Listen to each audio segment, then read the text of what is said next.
So let's begin the video. First, you need to go for search method. Here you need to search for troubleshoot. Here's troubleshoot settings. Click on it, and here go for other troubleshooters. Here network and internet. Press on run.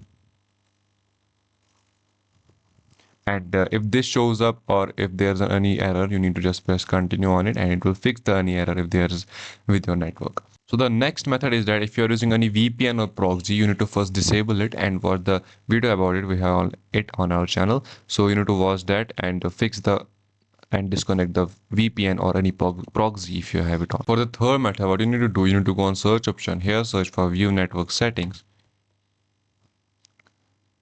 And here you need to find your Wi-Fi which you are using, your connection. For example, this connection I'm using, you need to right click on it or double click on it. Here go for properties, and here you need to find internet protocol version 4, and you need to go for properties here, and you make sure that everything is set on obtain an IP address automatically and obtain DNS server automatically. Keep it as it's in my case, and then press OK, and then close this, and then close this. So fourth and the last method is you need to go for search option. Here search for network reset.